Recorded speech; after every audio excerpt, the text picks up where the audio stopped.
Welcome to another edition of the eSpot with Camille. The eSpot is your location for the latest in entertainment, beauty, and design from the people who make it. Thanks for joining.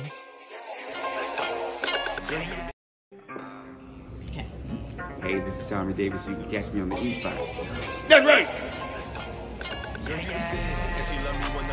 Hey everybody, this is Marcus Anderson, and look for me on the eSpot. $3 for Apple. You want Apple or not? So it's so nice to have you here at Central. I'm just curious, what is your main goal that you're hoping the students will get from coming to LEAP, especially here at HBCU? This is so exciting. We're so happy to have someone of your caliber here to teach us about how to get in the professional business and be professionals. Yeah, inspiration. Inspiration, we all draw from it, you know. I found that was one of the most inspiring things for me, was to have individuals on every level when I was growing up, you know, all the way until I went to college. I went to college for a semester, but I experienced some things on a really unique level, because my counselor at the time, she told me, look, you have some other things on your mind. I've been talking to you for the last 5 months, and this may not be the place for you right now. She said, you got a job, you got a little apartment, you got 2 cars, you know, you're pretty balanced in your personal life. Yeah. She said, I think you have something that's outside of the box. Yeah. So that led to now. I saw her years later. I'm walking through the lobby of the hotel in Miami, and she walked up to me and she said, do you remember me? I said, of course I remember you. She said, I was so worried about you because I had never told a student not to go to school. And she said, when I saw you on TV, I started crying. You know, and then her husband was standing there, and he said, yeah, she always used to talk about you. Yeah, so it's so important to have somebody to pour into you and to see that light in you. So how do you maintain that? How do you stay inspired? How do you keep, because you've been in this industry for a very long time. I have. And you're still 20 years old. Oh, thank you. I'll take that. You don't so see you all that? maintained it you don't very see well. all that? Oh, Grecian formula can take care of that. I got to give you some Grecian. They still even make that? I don't know. Yeah, I'm giving them at my age, but I'm curious for you, how do you stay inspired, and what are you hoping the students will really gain as far as having that level of professionalism to make it into the entertainment industry? I guess at 59, I've learned to take it a day at a time. You know, I know that there's, you know, my inspiration is drawn from Black vote and who I am, because you know what we've been through from the very beginning. But that wasn't all. But that wasn't all. And here we are. So, you know, just as well as they carry around Queen Elizabeth on a pedestal, then I do that for my great grandfather and mother, who prayed me to hear. Prayed me to hear. Yeah. They had all the confidence in me in the world. As they should. Went a whole lifetime. Yeah. Went a whole lifetime working, dying, struggling a whole lifetime. But they knew I was gonna be here. It wasn't like, oh, I hope. No, it wasn't hope. It was faith, 100%. And it's got to be, because I'm here. Yeah. What do you think attributed to your longevity? What kept you keep getting those phone calls? The one above, boy. You know, and just stay in the course. Not you know, just not by myself did I do this at all, but a lot of people have contributed, both black, white, all kinds, and I just follow the breadcrumbs, You know, even the littlest of things. You know, turn my path to a certain way. You know, there was always somebody who came along and said, you know what? I don't think you should do that. But I will suggest something to you. For somebody hard-headed like me, you got to suggest. You can't tell me nothing. You know what I mean? Yeah. And they worked. So sure enough, I'm here. It's a Friday. Thursday. Okay. Throwback Thursday. I'm a day ahead, but I'm here. No, and we appreciate it. And that's so the reason much. why. And we gotta get some Eagle Pride in there. Hey, I'm with y'all. This is the first place that I performed, and I just realized it this morning. So not the first place in general, but yeah. I started in D.C. Nobody knew who I was, and then the guy who was managing me said, "I'm gonna take you down to North Carolina, to a college, and you gonna perform." I forgot it was this one. Yeah, I mean, until this morning. Hollywood Shuffle had their first premiere here because we had such a large amount of PhD and smart black folks up in here. Amen. So, you know, we're meant to be on everybody's stop. Should be the first stop. Just putting it out there. I'm here. Thank you so much for being here. And as an alum, I can't say how much this means for all of our students here. So thanks again for stopping by. Thank you. Special friend, our first Leap Talk guest is a guy you probably no stranger to you. If you've watched In Living Color, you've watched Juwanna Mann, you've watched The Proud Family. He's not only just an actor and a comedian, he's also a vocalist instrumentalist. Ladies and gentlemen, let's welcome to the stage Mr. Tommy Davidson.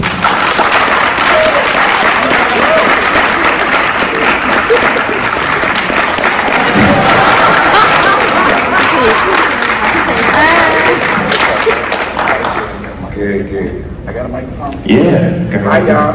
Hey.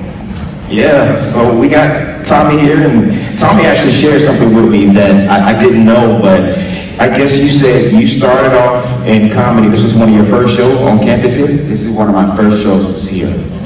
And I didn't realize until this morning. I said, Burgundy and Craig, I've been here before. I was a comedian in DC and nobody knew who I was. And my manager said, I'm gonna take you out of state. I'm gonna take you down to North Carolina and you're gonna perform at the school. And this was the school.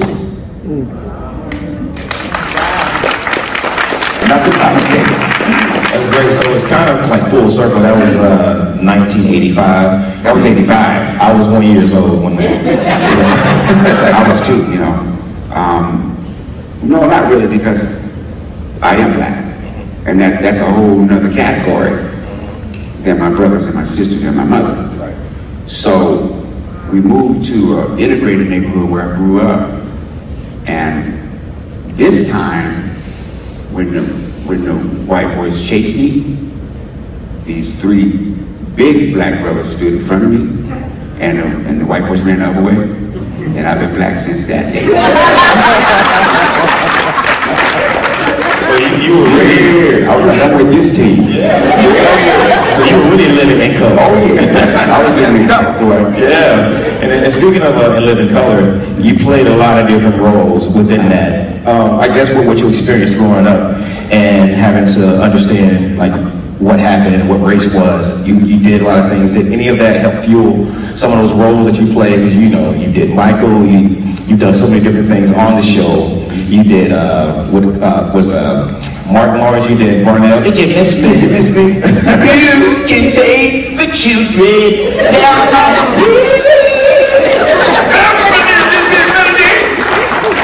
Oh, that catfish are delicious.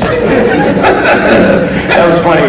So learning how to I guess being a creative, one thing I've always done in my craft is taking the life experiences growing up and pouring it into the artistry.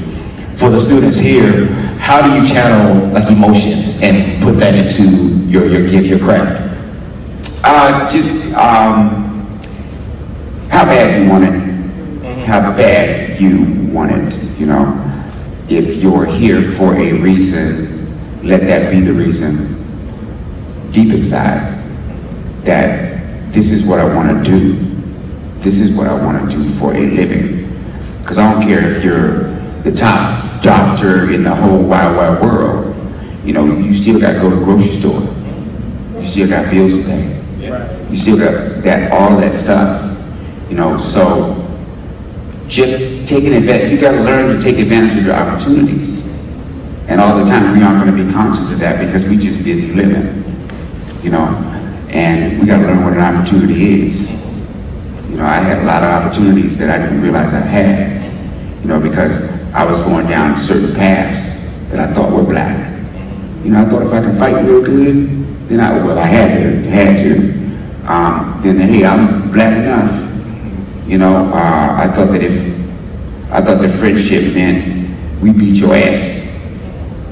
You know, that's what I thought it was. You know, and got off into little crime and all that stuff, thinking that that's what it was, and it wasn't that at all. So I had to find out who I really was, and my mother taught me that. You know, my mother would have me read, so she knew I could read like around 7. So she started handing me novels. She would hand them to me. She said, "I want that in 3 weeks. I know you can read it."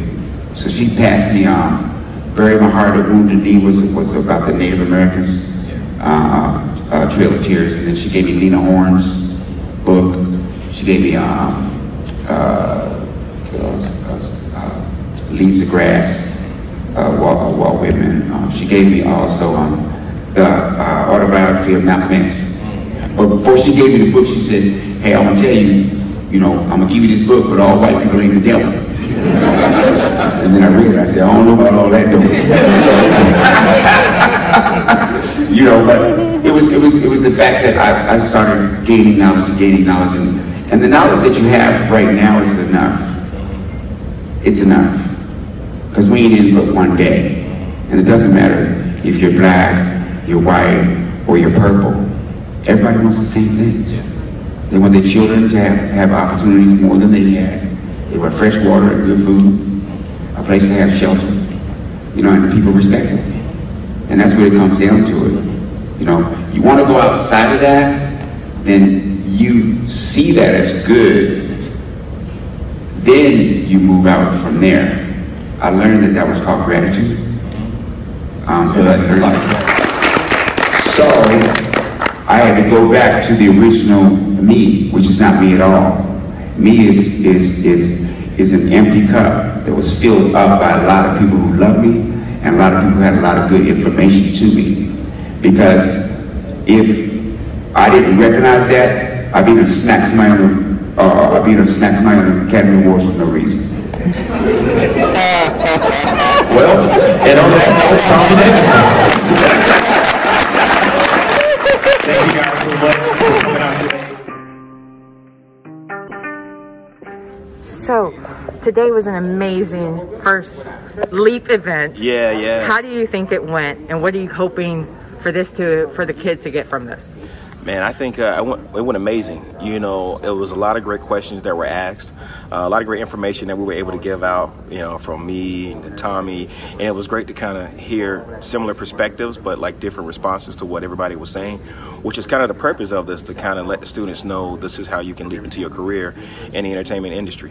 You know, Tommy does acting, he does animation, he does, you know, comedy, he does singing, he does a little bit of everything. So that was really, really cool, you know, just to see, you know, his response to the students. And I think, you know, moving forward, this is going to help bring, you know, a larger turnout. It's going to help bring more awareness to the university. So that's what I'm probably most excited about, is about the next one. So when you first came to Central with this idea, was it immediately, yes, how can we help you? What can we do? How does it work? Like, what was the process of making this happen and make sure it came to North Carolina and bringing all these big names here? Because that's not a cheap, that's not a cheap thing to get to do in HBCUs. It's tough to get that money in and out of it. So how was that process? It was very easy, seamlessly easy, because, you know, when we talked to the university about it, it was about me kind of using and leaning on my relationships with, you know, the people that I know, like Tommy and Sheila. You know, their price, you know, to do this anywhere else, it would be astronomical. But this literally was like a phone call and call it in favor. It's like, hey, I'm doing this thing, you know, we're going to take care of you when you get here. And that's pretty much how it's been. It's been a lot of just relationships that I've built over the years. People trust what we've been doing here at North Carolina Central, and also off campus of my other endeavors. So it's been really, really cool. It's been work. I don't want to say it's been effortless, but it's been very easy to work with the university to get this going. Oh, that's fabulous. I'm so grateful that you're bringing this here to North Carolina, because as someone that works in entertainment here in the industry, it's hard sometimes for people to remember that North Carolina used to be third in film business. It used to be like this was the place to be. Even like so many different shows, so many different movies have come through here, and I'm glad you're bringing it back, because HB2 kind of killed our entertainment industry, and is coming back. Like everybody seems to be, let's keep making films here, movies here. and of course your comics and animation, everything here. Is there anything you can share that's up and coming that maybe we don't know about yet? Yeah, so we have in this very building, which is the Student Center, I have my jazz festival that'll be this summer, the 27th through the 29th of July. It's the Marcus Anderson Jazz and Coffee Escape, or we like to call it MAJACE for short. And we got a lot of great artists that's coming. We got Glenn Jones, an R&B singer. Every artist is #1 Billboard topping. Julian Vaughn, Adam Hawley, Althea Renee, just to name a few. And we're going to be doing this annually. This is my 5th annual, and we're trying to have it here, you know, in perpetuity, hopefully. Hey, I like that. Yeah, and that'll be able to help bring some more awareness to like the university and what's happening at HBCUs too. Fantastic. Well, thanks again for stopping by and bringing all these wonderful, talented people to our school. Can't wait to see who you bring next. Sheila E. Oh my gosh. She's next. March 23rd. I will be here. All right. Absolutely. Can't miss it. Grew up listening to her. She's the reason I wanted to play drums. I played congo. Wasn't able to get, because I moved around too much to be able to get the lessons. But one day it might happen, because I realized it's never too late. Right. Well, thanks again for being on the East Spot with Camille. I really appreciate it. Thank you. I appreciate it. Granny couch. Fashion over, got that hair looking different. Make me want to put her all in my mentions. Feeling like she was sent from above. Got me asking the Lord for forgiveness.